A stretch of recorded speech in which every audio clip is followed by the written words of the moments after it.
Field colour যেটা একদম বর্ডারের ভিতরে কালার হবে সেটা কি ফিল্ড কালার ফিল্ড কালার। আর যেটা একদম মানে বাইরে হবে স্টক কালার স্টক কালার সেটা কি স্টক কালার দেখেন এখানে কিন্তু বাইরে কোনো কালার মেনশন নাই আছে না। কি আমার স্টক কালারটা অফ রাখতে হবে। তো বাস এইখানে ক্লিক করার পরেও এখানে দিল কি অফ পাবে। অথবা এইখানে এটা ক্লিক করার সাথে সাথে যদি কালার ডেমো আসে এই যে মানে ব্র্যাকেট একটা বক্সের সামনে লাল অ্যারো দেওয়া যেটা এটা যদি কি আমার কালার ভিউটা অফ থাকবে। বুঝতে পারছি? তখন কালার ভিউ করতে তখন কি এটা যদি দেই কালো দেই বা এই যে কালার দেই তাহলে কি ওই কালার হবে। বুঝতে পারছি? তাহলে আমি এটা অফ করে দিলাম। এরপরে আছে কি এরপরে কি আছে এটা অরেঞ্জ কালার আছে এই যে অরেঞ্জ কালার এই যে কালারটা ক্লিক করে দিলাম। আমরা এটা অরেঞ্জ কালার হচ্ছে হলুদ ওকে দিলাম অরেঞ্জ কালার হচ্ছে না হচ্ছে এরপর হচ্ছে এখানে ক্লিক করার পরে এখানে তো আমার আসে ক্যাপাসিটি আসে তারপর হচ্ছে যে স্টাইল আসে তারপর হচ্ছে যে অ্যালাইনমেন্ট কিছু আসে বেসিক আসে এই স্টেপটা আসে ম্যাম অনেকগুলো কম্পিউটারে যে ওই উপরের লাইনটা আসে না উপরে হচ্ছে যে মেন বোর্ডটা ম্যাম আমারটাই নাই এটা এই যে আমরা এইটা যদি আমি ধরি এখানে যে ফিক্স কালারটা আমি এখান থেকেও চেঞ্জ করতে পারবো। তাহলে এটা কালার ম্যাম উপরে যে আপনি তিন কালারের কাজ করতেছেন ওইটা আসে না। এটা দিয়ে এটা ট্যাগের কাজ আমি দেখাই দিই। তারপরে যে স্টক এই পাশে এটা কি স্টক কালার এখানে মানে নন করা আছে। যদি আমি কালো দেই তাহলে কি কালো কি স্টক কালার হচ্ছে। পাশে যেটা আছে স্টক দেওয়া আছে লেখা এরপর দেখেন 1 কেজি লেখা তার মানে কি এই স্টকের সাইজ হচ্ছে কি সাইজ এখানে এটা দিয়ে কমাই দিতে পারবো আরো এটা দিয়ে বাড়াই করবো অথবা এখানে একসাথে অনেক আছে অনেক দেই ওটা আমার স্টক কালার হয়ে গেছে।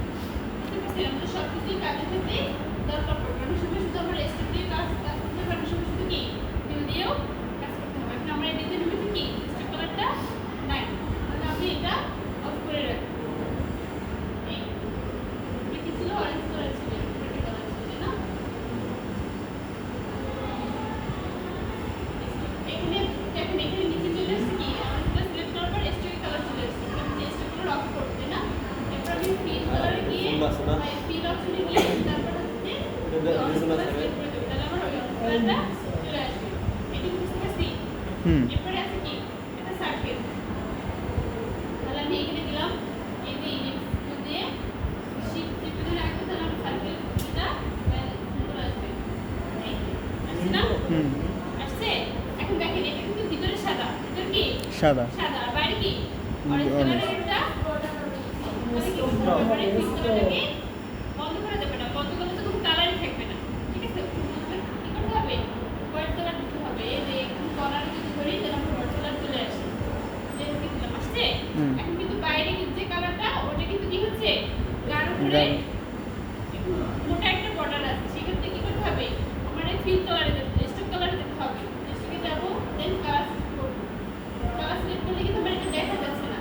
এখানে স্টকে পরিমাণ বাড়াই দিতে হবে। বুঝতে পারছি? একটু তারপর হচ্ছে আমি সিলেক্ট করে এটা একটু কমাই নিলাম দেন ওইটা সাইজে একটু ধর কালার আমি অন্য একটা সিলেক্ট করছি এই জন্য ওইটা একটু নিয়ে দিলাম। আর ছোট না এটা আর তারপর এটা বসাই দেব। এটা ম্যাম। বুঝতে পারছি? ম্যাম ওইটা একটু কাজ আছে ওইটা হচ্ছে যে ওই যে নিচের শেপটা ওই শেপটা হচ্ছে যে মানে লাইন দিক থেকে ব্যালেন্স হয়ে যায়। হ্যাঁ এটা তো আপনারা বুঝাই করবেন। আমি তো জাস্ট দেখাই দিতেছি। আপনি ধারণা দিতেছি কিভাবে করবেন পাওয়ার পয়েন্ট হলে তো ধারণা দেওয়া লাগবে না যে পারতেন এইটা দিয়ে কোনটা থেকে কোনটা যাবেন সেটা বুঝতে পারতেন না। আমি জাস্ট সিকোয়েন্সটা বুঝাই বলে দিচ্ছি। দিচ্ছি ঠিক আছে? তারপর দেখেন এখন যদি আমি এই তো এই পর্যন্ত আসি কোন পর্যন্ত আসি এই স্টক পর্যন্ত আসি এরপরে কি আছে এই যে লাইন এই যেমন আমরা যদি এইটা সিলেক্ট করি এখানে আবার ওই স্টকের ডিজাইন আছে। এখানে যদি দেখেন এক পাশে হচ্ছে এক পাশে নাই মানে এখানে ডেমোটা যেরকম ওইভাবে এটা তো আমি এবার দাও কিন্তু এদিকে সরাই নিতে বুঝতে সুবিধা হবে। দেখেন ওইখানে ডেমোটা যেরকম ওই পাশে চিকন মাঝখানে কি তাহলে কি এটা সার্কেলে এরকম রাশি এর জন্য এভাবে চলে আসছে। ঠিক আছে? আবার যদি আমি সিলেক্ট করে অর্ডারটা দেব এখানে জাস্ট ডেমোটা যেভাবে আছে এভাবে যদি আমি কাজ করি সিলেক্ট করি তাহলে কি আবার ওটা ওইভাবে আসবে। বুঝতে পারছেন? জি। তারপরে কি আছে বেসিক, মানে এটা লাইনের ক্ষেত্রে কাজ করে। এই যে যদি আমি এরকম দিই, এক নম্বর প্যাটার্ন ওই প্যাটার্নে নিয়ে গেছে, ঠিক আছে? এই যে ব্লাড করে দিচ্ছে। আবার এখানে একটা জিন্সের মতো আছে, এটা জিন্সের মতো পেন, বুঝতে পারছি? এখানে আমরা নিজেরা ডিজাইন বানিয়ে নিতে পারবো। এই অপশনের ভিতরে নিজেরা এই যে নিউ, এখানে ডিজাইন আছে, আবার কি নিউ আছে এখানে। এখানে তুমি একটা ডিজাইন করে আমরা এই নিউ সিলেক্ট করে ডিজাইন বানাইও নিতে পারবো, সেটা আমরা ভাবে দাও দেখব। ওকে, ওকে ম্যাডাম, ওইখানে তো ওই বক্সের ভিতর গার্ডিয়ান কালার এটা কীভাবে আনবো? মানে টু কালার একটা ফ্যাক্টর একটা বিষয় আছে না? নেই ওইখানে একটা দুইটা কালার আছে, একটা এটা যে একটা আপসা আপসা হয়ে গেছিলো আর কি, আপনি যেটা ওইটা কীভাবে আনবো ওইটা তো দেখেন না। হ্যাঁ। মাঝখানে ডিপ থেকে বাইরে বাইরে আচ্ছা, হুম। এই প্যাটার্নের মধ্যে কি কি দরকার সেটা দেখাচ্ছি। আচ্ছা আচ্ছা এরপর দেখেন মাঝখানে একটা কি আছে, এটা গোল চিহ্ন দিয়ে তারপরে একটা তীরের মতো আছে। এই জিনিসটা কিন্তু আমাদের এখানে আঁকা যায়, জাস্ট চিন্তা করতে হবে যে আমি কি কি দিয়ে আঁকতে পারি। এই যে ইলিপস আমি দেখাচ্ছি, এই যে এইভাবে। তারপর আবার আছে কি লাইন,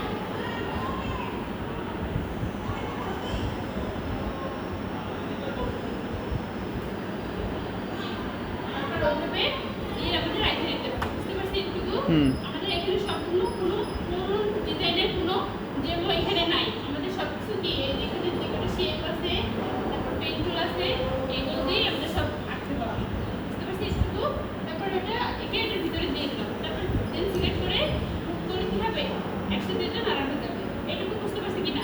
হ্যাঁ বুঝছি।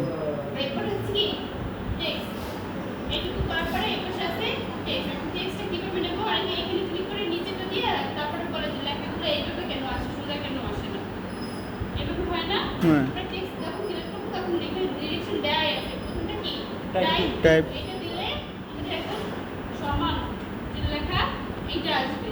এরপরে যেটা আছে এটাতে কি হবে, এরিয়া টুল। এটা হচ্ছে যে এইখানে যদি সিলেক্ট থাকে, যেমন এইখানে যদি আমি সিলেক্ট,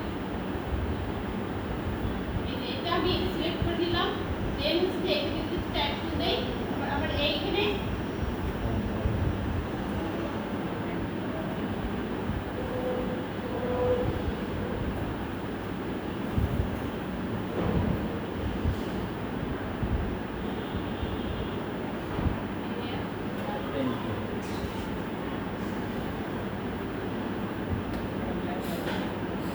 এই যে বুঝতে পারছি কি যে এরিয়াটুকু সিলেক্ট করবো সেই এরিয়ার মধ্যে লেখাটা যাবে। আবার যদি আমি এইটা সিলেক্ট করি, এইটা সিলেক্ট থাকে বা এখানে যদি যাই, ও অসাধারণ এইটা থেকে কিছু করার সিলেকশনের মধ্যে ডিফল্ট করে, ঠিক আছে? বুঝতে পারছি এটুকু? লেখার সাইজ কেমন বড় মাঝখানে এই যে লাইনটা মানে পাঁচ যেখানে পাবে, ঠিক আছে, সেইখানে সিলেকশন করলে যেটা লেখাটা আসবে। হ্যাঁ ওই যে র্যাকটা গেছে ওইখান থেকে ফাঁকা, ওইটা ফাঁকা কিভাবে দেবো? হ্যাঁ ওটা ওই যে র্যাকটা তীরের মতো যেটা উঠছে ফাঁকা যেটা, ওইটা টুলসের কাজে ইরেজ টুল যখন যাবো, সিজার টুলে যাবো, তখন আমার তো ওইখানে এখন কাজ নাই, আমরা অল্প অল্প করে আগে একসাথে সব কাটবো না। থাকবে, ফাঁকা দেওয়ার জন্য বলে নেই, বলছি? তো আমাদের টেবিলটা এভাবে যাবে, এভাবে কাজ করবো। আমি জাস্ট কি কি দেখাইছি, শেড দেখাইছি, পেন টুল দেখাইছি, আর টেক্সটের কাজ দেখাইছি, কালার। এই চারটা কাজটা কিন্তু ক্লিয়ার হোক, তারপরে আচ্ছা ম্যাডাম, ওই যে লেখা যদি বড় বানাতে চাই তাহলে এটা কি করণীয়? বুঝি নাই? ওই লেখা যদি বড় বানাতে চাই, যদি লেখার টেক্সট ওইটা দেখেন একটা লেখা উপরে বড় আছে, আর একটা লেখা নিচে কি ছোট। আছে। তাহলে হচ্ছে প্রথমে এইখানে যেভাবে টেবিল দেওয়া আছে আপনার টেক্সটটা ঠিক ওইভাবে টেবিলতে আসবে। আমাদের নিচের টেবিলগুলো কাজ একটু দরকার নেই, জাস্ট টাইপ টুলের কাজ আছে, তাহলে আমরা টাইপ টুল দিয়ে কাজ করি। এখানে টাইপ টুল সিলেক্ট করার পর এখানে প্রেস একবার মাউস ক্লিক করলে কি এবার লেখাটা চলে আসে। এখানে সিলেকশন টুল দেবো, এটা টানবো, এবার লেখা বড় হবে, ঠিক আছে? এভাবে বড় হবে। অথবা এই যে এখানে কার্সার ডাবল ক্লিক করে এটাকে সিলেক্ট করে টেক্সট আছে, এই যে টেক্সট এখানে নিচে দেবো এই যে এইটা এখানে দিয়ে আমি কি ফন্ট চেঞ্জ করতে পারবো, বুঝতে পারছি? হুম। ফন্ট চেঞ্জ করবো, এখান থেকে ফন্ট চেঞ্জ করতে পারবো। আবার এখানে কি সাইজ আছে, সাইজ সাইজ বাড়ে কমে এখান থেকে কমে। এইখান থেকে সাইজ বাড়ে কমে না থেকে আমাদের এখানে লেখা ম্যাডাম কিবোর্ড দিয়ে কি হয় না? কিবোর্ড দিয়ে তো হইতে চায় না, এটা কিবোর্ড। কিবোর্ডে কন্ট্রোল যে থার্ড ব্র্যাকেট থেকে এই যে কন্ট্রোল প্রেস করে এরকম বড় বড় করে ওইটা তো হইতে চায় না, আমি ওইখানে ওইটা ট্রাই করছিলাম। ব্র্যাকেট দিয়ে করা যায় কন্ট্রোল এই যে সেকেন্ড ব্র্যাকেট সবথেকে সুবিধা হয় যে সিলেক্টটা নেওয়ার পর এই যে সিলেকশনে যাই এইভাবে যদি আপনি করে দেন তাহলে হচ্ছে দেখা অনুযায়ী কতটুকু কি লাগবে এটা বললাম। সবথেকে বেশি সুবিধা হয়। এছাড়া আপনি এখান থেকে সাইজ বাড়ে কমে দিয়ে করতে পারবেন, আপনি এখান থেকে কন্ট্রোল থার্ড Third ব্র্যাকেট দিয়ে bracket। বাড়াতে পারবেন, ডান পাশে যদি পারবেন আর বাম সাইডে দিয়ে ছোট হইবে। ম্যাম এটাতে শিফটে ক্লিক করে হচ্ছে টান দিয়ে